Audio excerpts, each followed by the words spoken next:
Улуттук илимдер академиясында чыган куудул Бекназар Арзымат уулу эскерилди. Туаса таланттын 140 жылдыгына арналган Бекназар Арзымат уулу жана кыргыз элинин куудулдук өнөрү аттуу илимий практикалык конференцияга өлкөдөгү куудулдар, окумуштуу жазуучулар өнөрдү сыйлаган чыгармачыл интеллигенциянын өкүлдөрү катышты. Анда Бекназар куудул жана куудулдук өнөр тууралуу сөз болуп, күлкүнүн мааниси жана тарбиясына токтолушту. Туаса таланттын жүрүш турушу, турган турпаты, келбети, курс сүйлөгөнү жана жан жаныбарларды куудуу өзүндөй туурагандыгы менен эл оозунда айтылып калган. Таланттуу инсан тууралуу Кыргыз Республикасынын эл акыны Карбалас Бакиров менен Улуттук илимдер академиясынын илимий кызматкери Акынбек Бекболотов түзгөн Бекназар куудул аттуу 500 нускадагы жаңы китеп жарык көрдү. Анда эл сүймөнчүлүгүнө ээ болгон куйкум сөздүн устасы Бекназар Арзымат уулунун өмүр жолу, чыгармачылыгы тууралуу эл оозунан жыйналган окуялар топтолду.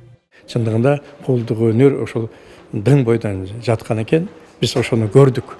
Анан ушул Бекназар куудулдун чыгармачылыгын китеп кылып чыгарып, анан ушул окуучулар ушуну талдаса дейбиз да.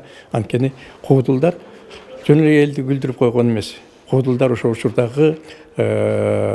учурдагы зордук зомбулукка, адилетсиздикке, кара санаатайлыкка каршы күрөшкөн, чындыгында бүгүнкү сөз менен айтканда жанагы оппозиция болгон экен да. Мына ошон үчүн элге булар жакын болгон. Бизде куйручук баштаган улуу куудулдар бар. Ошолордон айырмаланып, бул киши мындай туаса табигый түрдө куудулдук өнөргө жеткен экен.